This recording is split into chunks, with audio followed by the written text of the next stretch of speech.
Let me get this straight. 125 million plus players for Harry Kane.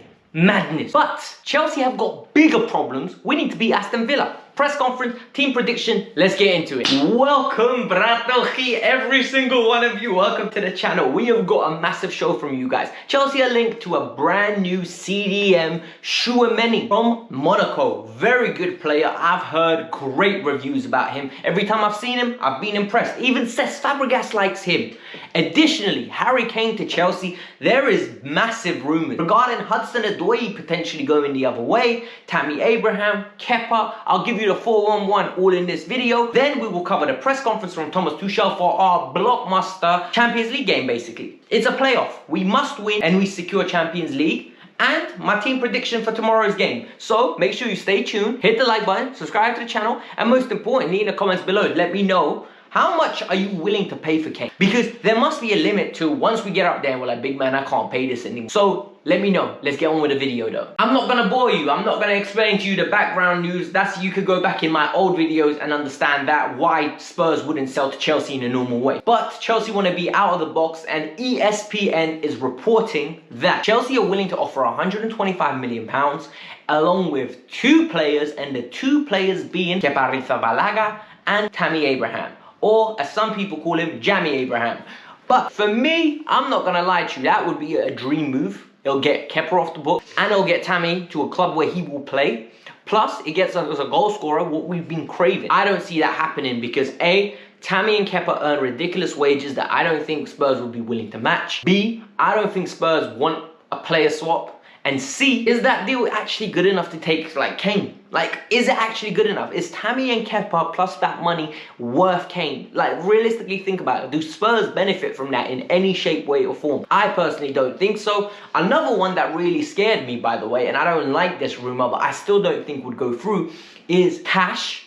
And it's untitled amount of cash. So there's no cash actually reciprocated how much.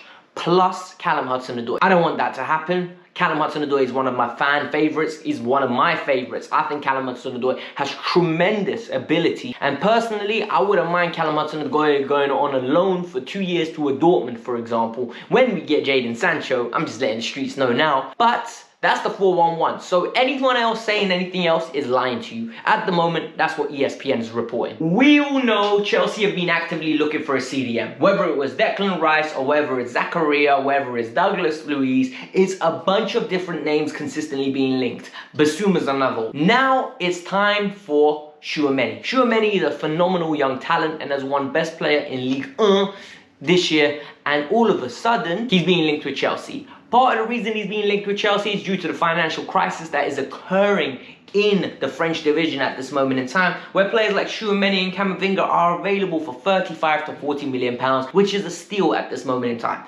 Cesc Fabregas is endorsing it. Tchouaméni apparently is very excited about the move potentially moving to Chelsea, and more importantly, Thomas Tuchel has given it the green light and Chelsea are actively interested. Why do I believe this is true? This fits all criteria. He comes in, makes an impact straight away. Number two, he is good enough to play for Chelsea at this young tender age, but also have room for development and growth. And three, he fits the mold of players that we sign.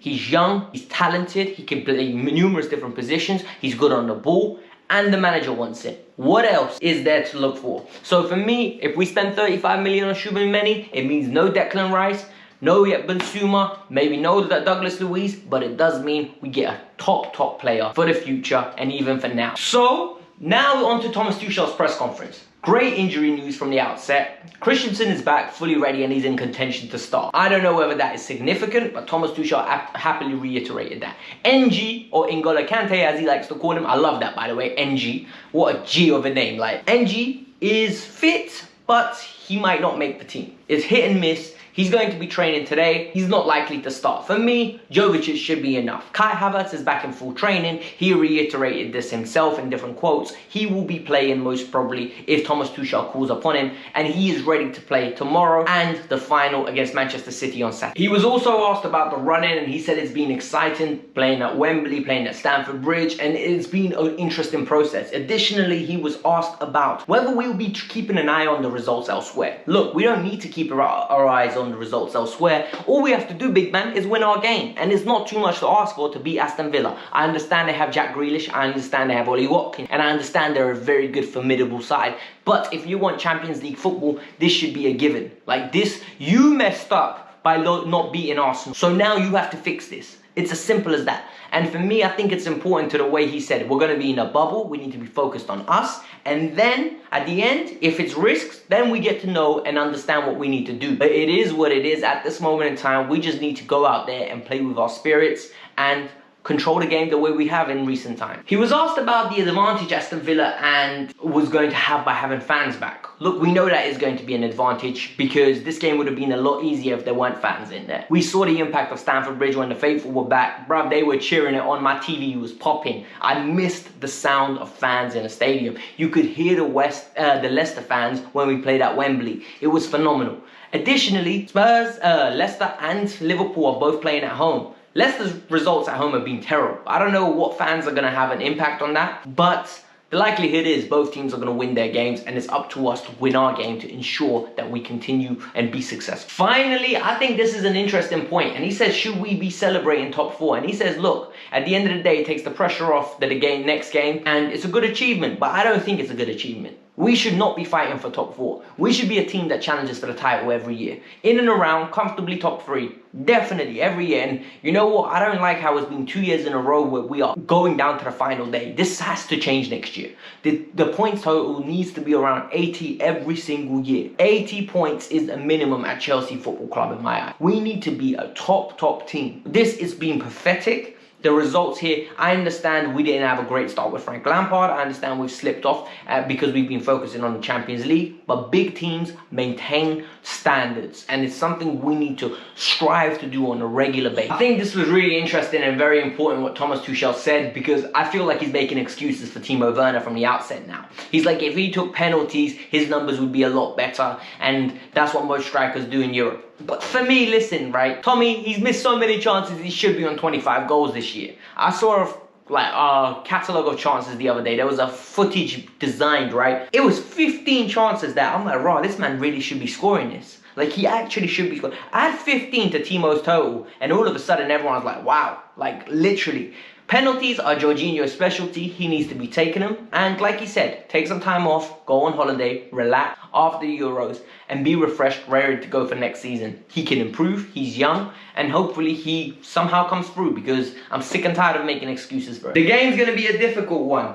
I've said this before, I'm going to say it again, I'm going to reiterate it on many occasions. The game is going to be a difficult one. Jack Grealish is a phenomenal player. Konsa and Mings are decent together at the back. Target, Matty Cash, Martinez in goal is phenomenal. It adds up to be very exciting. Like, when you actually think about it, this will be a challenge, and I like the fact that we're playing such a difficult team in a way, because it will show to the players that they have to take this seriously. And the Champions League is 1 week away. Forget about it. For us, the most important thing is to win. I think we will win. I think we'll win 2-0 actually. I think we'll keep a clean sheet. I think it'll be comfortable. I genuinely think the team will go in there with a good professional performance. I think we'll weather the storm early on with their fans being in. They're going to try to attack. They're going to be actively peppering us. But I think we'll hit them on a break and then regain control of the game. And all of a sudden, we will win. I think it's a 2-0 scoreline. And these are the players I believe will do it. Alright, so it's going to be nice, quick and easy. These are the 11 men that are going to bring us to success. Edouard Mendy, my opinion, our player of the season. I know Mount got it. For me, I would have went with Eddie. Edu is absolutely fantastic. Like, literally, signing of the season, player of the season, Mr. Reliable. I want him started. I'm going with experience. And I think Tommy's going to go with experience as well. We're going to go with Cesar, Thiago, and the one and only Antonio Rudiger. I think the three of them have a good chemistry among them, and I think it will be important for us to utilize this strength of ours. I think it will be important for us to be organized, compact, and ready to have players who have been there and done that in the past. That will be the back three. Left-hand side, Ben Chilwell. Right wing, Reece James. I think we're going to go with the safe options at wing back. This is a must-win game. We can't be taking risks here, right? We can't be going gung-ho, getting caught by Jack Grealish. He makes us look like Shaq and Penny in the fall. You know what I mean? So this is what we're going to do. Then I think the midfield two are going to be Jovicic. Jovicic are going to be organised, they're going to be compact, and they're going to be raring to go, keeping the ball. It's going to be a difficult challenge. They got McGinn and Luiz in the midfield, who in my opinion are going to cause all sorts of problems. Additionally, this is where the interesting part starts. This is the forward line now, and the forward line is what I actually believe we're going to go with Timo Werner on the left, Mason Mount, and Kai Havertz. I think Kai Havertz is going to start this game. I think if Kai Havertz was fit, he would have started the game on midweek instead of Timo Werner, but Timo's performance was very good. I think Timo's performance gives us some elements that we're missing in this team. I don't think there's room for Hakim Ziyech. I don't think there's room for Christian Pulisic at this moment in time. I think Christian Pulisic was fairly poor against Leicester. He was very quiet and minute because the standards we set for Christian Pulisic, especially when we play with 3-man up top, we need him to be more aggressive. We need him to be more involved, and sadly he hasn't been. He'll be a great impact sub, and Ziyech off the bench could be a great option. Callum Hudson-Odoi. We are stacked, guys. We really are stacked. But I think it will be Havertz, Mount, and Werner. And that's my team. So, hit the like button, subscribe to the channel, comment in the comments below what you guys think the score is going to be. Peace out, I'm out, bye. See you tomorrow for the review.